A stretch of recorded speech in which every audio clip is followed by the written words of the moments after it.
feeling bad. Going down the road, feeling bad, feeling bad. Don't wanna be treated the same way. Going where the water tastes like wine. Going where the water tastes like wine. Going where the water tastes like wine. Yes, I wanna be treated the same way. Going down the road, feeling bad. Going down the road, feeling bad. Going down the road, feeling bad, feeling bad. Wanna be treated this way.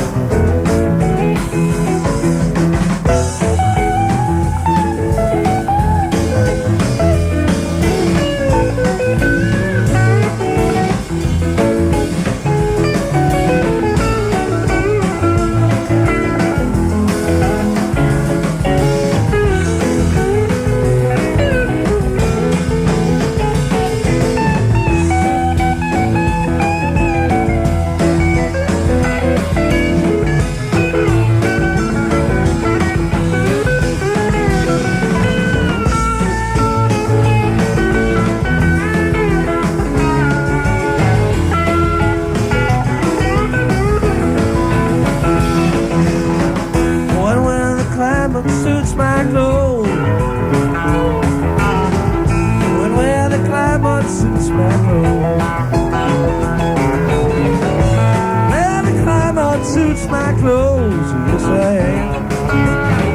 Don't wanna be treated the same way. Going down the road, feeling bad. Going down the road, feeling bad. Going down the road, feeling bad, feeling bad, bad. Wanna be treated this way.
love will not fade away. No, our love will not fade away. I said I love it, love will not fade away. Said I love it, love will not fade away. Said I love you, love will not fade away. I said I love you, love will not fade away. Not fade away. So not fade away. Not fade away. Not fade away. Not fade away. Not fade away. Not fade away. Not fade away.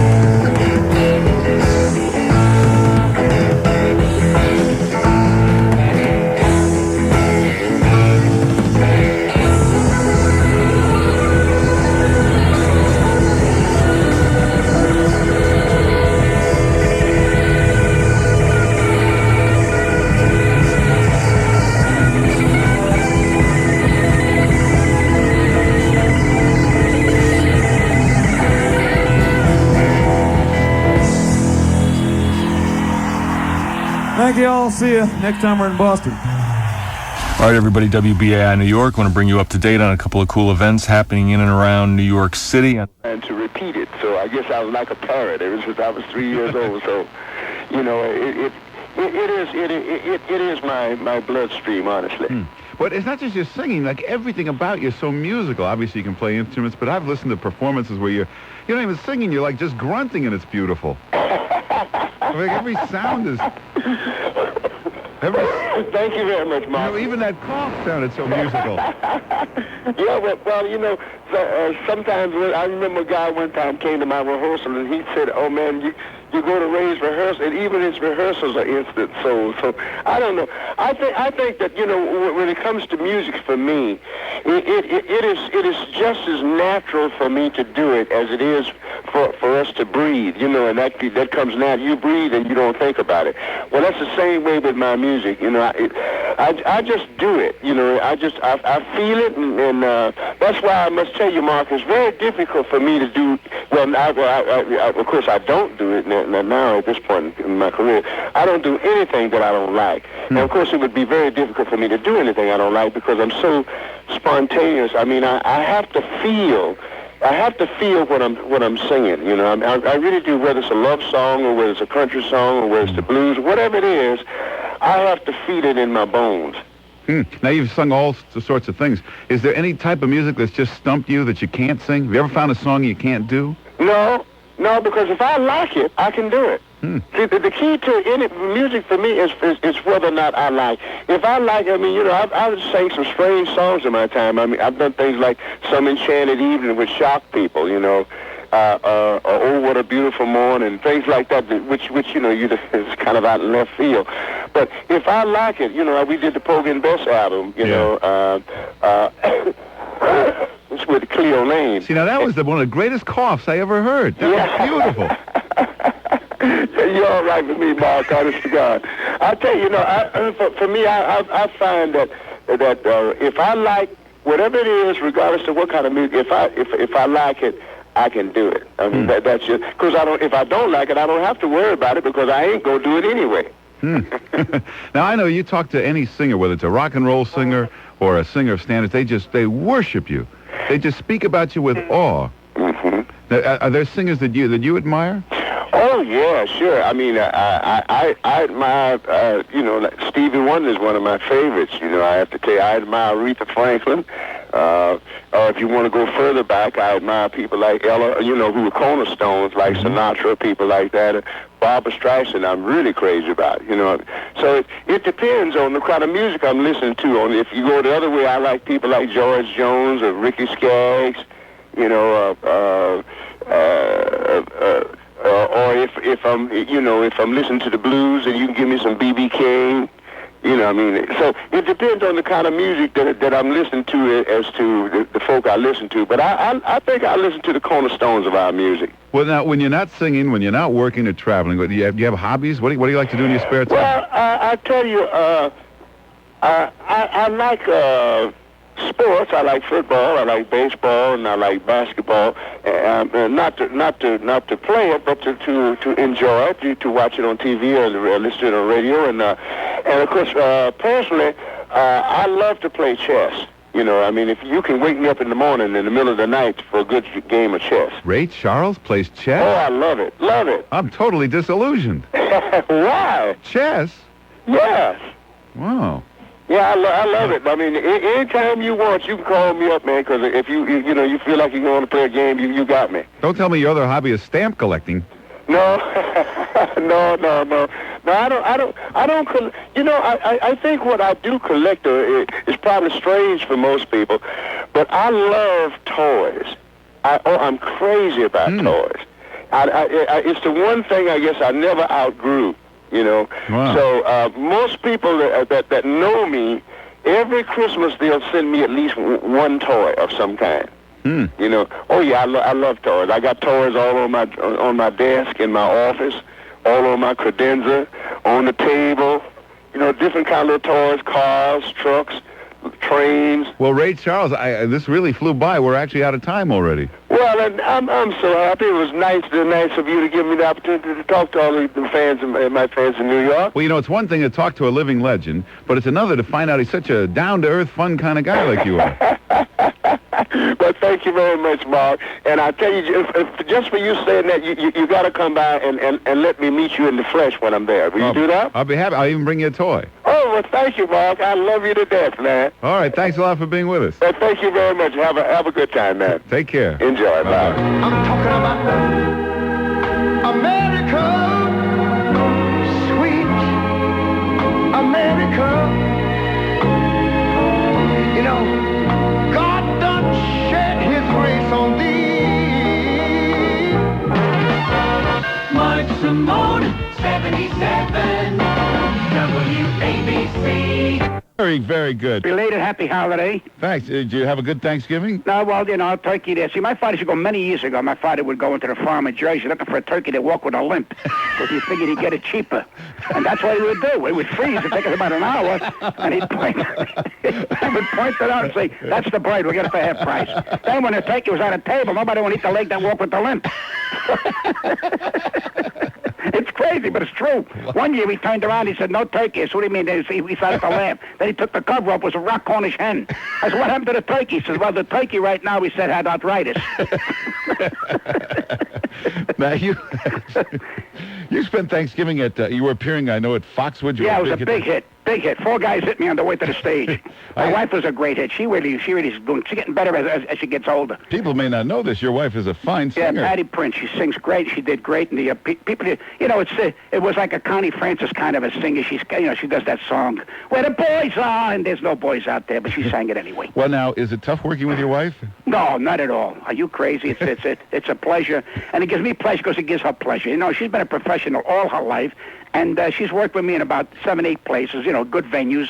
And she's never had that opportunity. And now she proved to herself that she can work in these kind of venues. And that makes me happy. Wow, that's good to hear. Yeah. So now they're talking about legalized gambling well, actually, they've legalized it in the Catskills here in New York. Is that going to be a good thing? It's legalized on paper. I think it's take a couple of years. I understand Bally's already looking to start to build something. Kutcher's is going to be in the hands of a big hotel. And the Concord, they're going to revive that. But I think it'll take 3 or 4 years. It's not going to help me at all because I'll be finished by then. No, you'll be going around for years. But they say it's going to be great for the state, the community. It's going to be great for the area. It's going to be great for a lot of things. But it's going to hurt Atlantic City. It's going to hurt all other gambling venues. It's got to because you're straining the public. How much money can the public bet? You can go on the internet and gamble. You can gamble on the racetrack. You can go any place. You got slot machines guaranteed in 2 years. They'll be in drugstores. They'll be in supermarkets. It's got to happen. So when you turn around and buy a pound of bologna, it costs you $1,100. But, you know, they say it was so going to help Atlantic City. I don't see how it really did anything for the community of Atlantic City. Well, Atlantic City, that was a big mistake. Watch what's going to happen now. If the Catskills go through the way they expected, you're going to start seeing beautiful parks. You're going to start seeing monorails. But it's going to be it's going to be too late. Yeah. Too late. And I think Atlantic City is in limbo right now. It's in neutral. It can't go further, can't go backwards. They are now eliminating shows. I work Harris every year, twice a year. They're eliminating talent. They don't want talent there no more. They're building now slot machines where the stage is. No kidding. That's the truth. You know, the big mistake with Atlantic City, I don't know why they never made a major airport there. Because who would want to land anywhere in Atlantic City near the water? Well, You got to be crazy. well, they do that in New York. I mean, Nah, but over there they've had. Listen, that airport is like 1912. Forget about it. You know how many millions of dollars would cost to put a big jet airport there? Yeah. And you know something? Ain't going to work because people are not going to go there. Yeah. If Florida ever gets it, you can close the whole East Coast. Well, let's talk about the big news, the war. It looks like the U.S. thinks they now have narrowed down where Osama bin Laden is. They know what area he's in. Yeah, they know the area. It's like, hey, you know what area you're talking about? The world. This guy, I got a funny feeling, was never in Afghanistan. I think this guy had to be, in my opinion, in Rome. Because anybody with a beard in Rome, you can hide out forever. That's why I think he's been hiding. And I think he could be one of the potentates. These guys make, people don't understand it, and I say it till I drop. This guy is not an idiot. This guy's not going to get captured so easy. All these guys have had plans 2 and 3 and 5 and 7 months ahead. And if you do capture him, we can't start discussing. You got to whack him out and forget about it. Yeah. Because he's got lawyers. His lawyers got lawyers. And then we're going to wind up with Saudi Arabia saying, well, he's one of us. We got to do the best we can. And it'll be a whole service. And who needs it? But they say he's, in a cave, and if he's living in a cave where... No, it's called the Cave Hilton. You should live in a cave like this. We should all live in these guys. These guys don't give up nothing. They got 5, 6, 7 wives. They got 40, 50 children. They don't give up nothing. These guys are the smartest guys in the world. You die, they got to live. Well, and these people who are radical, who stand behind them, they don't mean to be illiterate, but they are illiterate. Yeah. Well, wait then they are now looking at, of course, Saddam Hussein. Should we go after Iraq next? No, Philippines.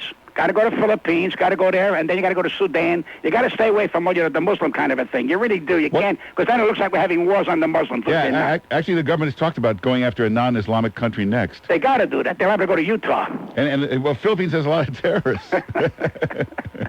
But did you think we'll ever root out all of these terrorists? It's going to take a lot of years. It's going to take a lot of years. And listen, these things don't happen overnight. But we got to realize that we are at war, ladies and gentlemen. Don't think that we're not, just because the bombs ain't hitting here every day. We're at war. You saw what the World Trade Center did to this country. It could happen again. Look over your shoulder. You have to protect the country. Can't we depend on the CIA, the ABC, the DEF? You got to look over. Something suspicious, report it. Hey, what about Michael Bloomberg? He's now going to be our mayor. Is that a good idea? He's going to be a fine mayor, and, I understand he likes to do the La Bamba. Anybody likes to do La Bamba, anybody likes to do the tango's my kind of guy. He seems like he knows business. He understands, dollars and cents, and this whole world is dollars and cents. New York has to get back, the finances. We got to get things going. They're going to build a trade center again, and I think he's the right guy. He's a businessman that we need right now. We needed a hero one week. We needed one was Giuliani. So now the next phase is this guy's got to take the baton and put this city back on its feet where it belongs. It's the greatest city in the world. Kind of strange to have a billionaire mayor. He's not even going to live in Gracie Mansion, he says. He don't have to live in Gracie Mansion. He'd probably buy Gracie Mansion, flatten it out, and then put a park there and call it the Bloomberg Epic. Why shouldn't he? Why should he have to live anywhere but where he wants to live? Yeah. So you go where he lives, he's probably, his servants got servants. Well, Pat Cooper, it's always great to talk to you. Where are you going to be appearing next? Hopefully at home for the holidays, and, I'll see what Santa Claus got in store. And then hopefully you are all well and have a good year, and hope this country's safe. And thanks for having me on. All right, thanks for being with us. Take care. Bye-bye.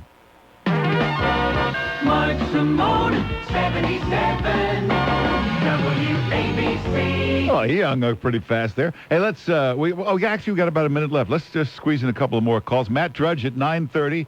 Big show tonight, as always, especially tonight because he'll be talking with Bill O'Reilly. You remember Drudge broke that story last Sunday night.